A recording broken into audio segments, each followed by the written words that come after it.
separating water, and at one point what you will observe is that all the water has evaporated. So if all the water has evaporated, what you are left with? You are just left with salt, right? So salt will be accumulated at the bottom, as you can see. So guys, that's how we are separating a volatile component from a non-volatile component using the process of evaporation. Here simply we have taken the mixture of salt and water, we started to evaporate it. Once we start to evaporate it, what happens? Water becomes vapor and water goes out slowly, and you will be just left with what? You will be just left with the salt, and then you can separate out the salt and you can utilize it wherever you want. So I hope all of you are understanding it. Moving on. So where can we use this particular evaporation process for separation? So here we can use it in separating common salt from seawater. Every day we eat salt, right? The salt is very important for our well-being, for our daily needs. Now, this salt is produced by evaporation technique only. Seawater is evaporated slowly, sometimes in sun, sometimes you can utilize some kind of fuel also to actually evaporate this water from the common salt. Once the water is evaporated, what you will be left with is just the common salt. Now, you can also separate dye from water. Many a times there are some coloring agents in water, right? If you mix ink in water, let's say. So what you will do here is you will start heating the solution. You will observe that slowly water has evaporated and the ink is left behind, right? So for these separation techniques, you can actually have a volatile component and a non-volatile component together. When you start to heat, the volatile component will go away and the non-volatile component will be left behind, and that way you have separated the mixture.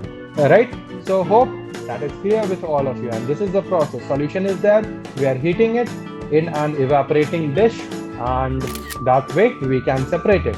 So now let's do some questions. Here is the first question. Evaporation of a liquid takes place below the boiling point or above the boiling point or at the boiling point, or none of these. So this is a revision question for all of you. Let's try to answer it, guys. Go for it. Come on.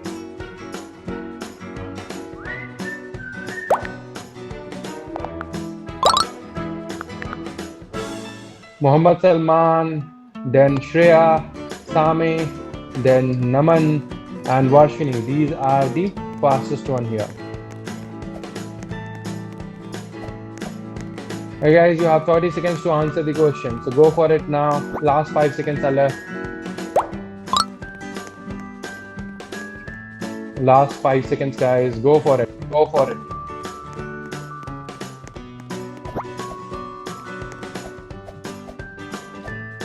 Okay, I'm finishing the quiz now, and here we go. The correct answer is actually going to be B, right? Below the boiling point. Guys, many of you have forgotten. Evaporation is a process which happens just below the boiling point. At the boiling point, boiling process happens. So there vaporization happens. Water is rapidly converting into steam. But in evaporation, it happens below the boiling point. Even at room temperature, you throw some water, it will start to evaporate. Right? Slowly, continuously, the water will keep evaporating. So hope this is all clear with all of you. Moving on. Let's do the next question.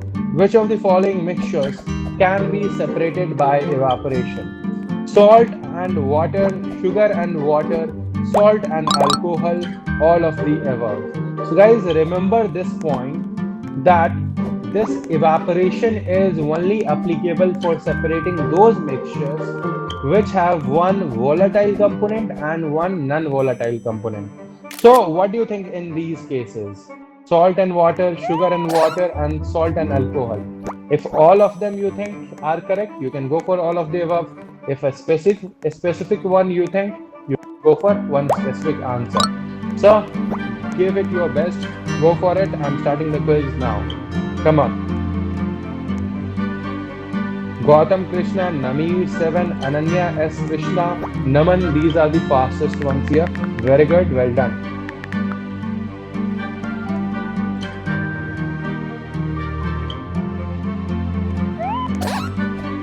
Everyone, go for it.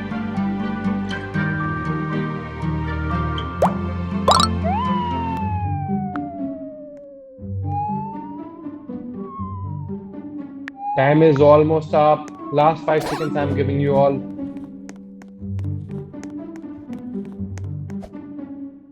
Okay, so time is really up now. I'm finishing the quiz, and here we go. The correct answer is going to be, of course, all of the above, guys. All of the above. Here you can actually see salt and water. Water is volatile, salt is non-volatile. Here also water is volatile, sugar is non-volatile. Sugar is non-volatile. Sugar does not convert into gas very rapidly. Alright? Then alcohol also is very very volatile, whereas salt is not volatile. So all these are actually mixtures of volatile and non-volatile components. So that's why they can be separated very easily with the help of evaporation process. Right? Let's do this. Next question. This is the question from solubility. So in this chapter only is matter around us. Pure we have learned solubility. So now I want all of you people to try this question. And guys, this question is important for the next concept which we are going to learn. So go for it right now. With decrease in temperature, solubility of a solid in liquid is going to increase or decrease. What do you think is the correct answer here? Go for it now. Everyone, give your best. Prakhar, Arushikar, Gautam Krishna, Naman, Varshini. These are the fastest people here. Go for it, guys. 30 seconds you have to answer this quiz.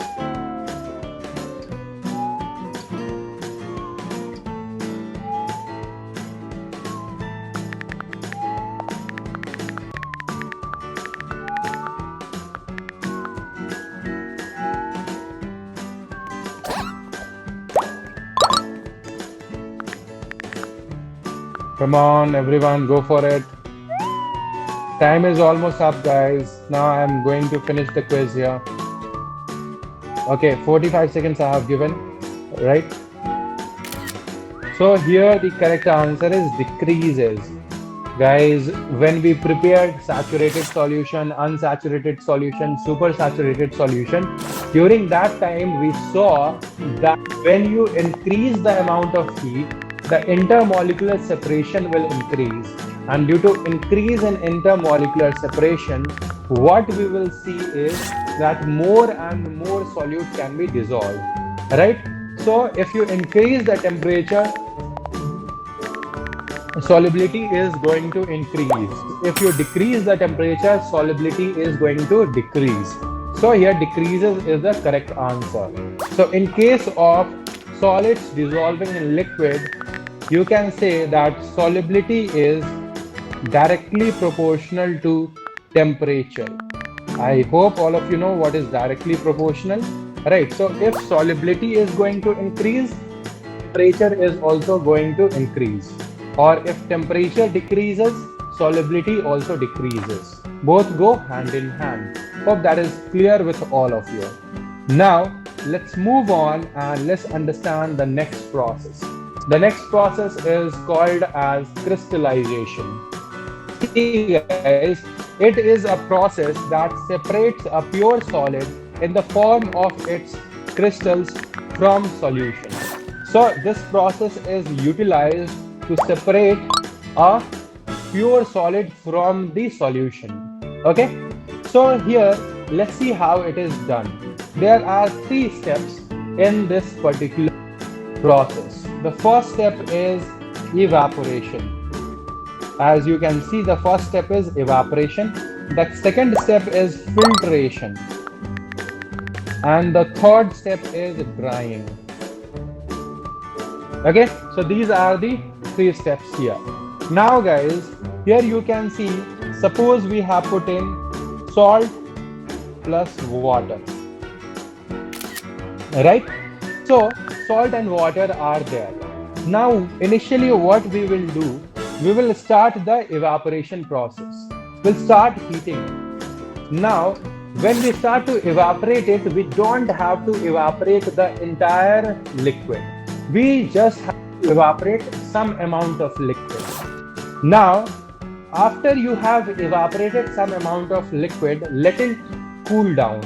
When it cools down, you know the solubility of the particular salt will decrease in water because you are cooling it down. You are decreasing the temperature. So by decrease in temperature, what will happen? The solubility will decrease. So due to that, salt particles will appear in this solution. Okay. So first we are doing what? We are evaporating the mixture.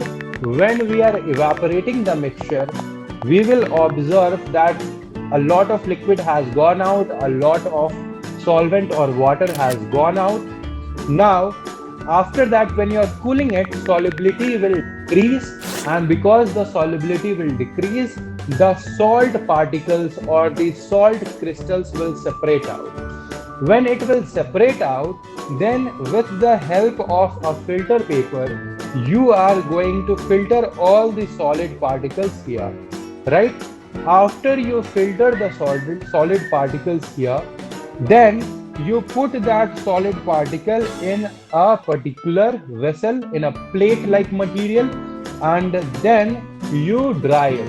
And what you will observe is that your crystals are ready. So I'm repeating the experiment, the entire process of crystallization. Here what we are is, first of all, we are evaporating the liquid. Once we are evaporating the liquid, then we will see that very small amount of solution will be left behind. Now we are cooling it. So when we cool it, the salt will come out of the solution because solubility will decrease. If solubility decreases, salt cannot be dissolved there anymore. So salt will come out there, then we will filter it. After filtering it, we will be drying it, and then crystals will be obtained. So hope that is clear for all of you, right? So this particular crystallization process is also sometimes utilized to purify the solids, right? So here what we are doing, again a solution is there, we are starting to heat it with the help of lamp, right? So here we have mixed some solid which is containing some impurity. Okay, now we are starting to heat it. So again, this is the evaporation process, right? Here this is the evaporation process. Now after that we will be cooling it. So after we will be cooling it, what will happen? The solid will appear as pure crystals, right? So here you can see the solid has appeared. After this, you will put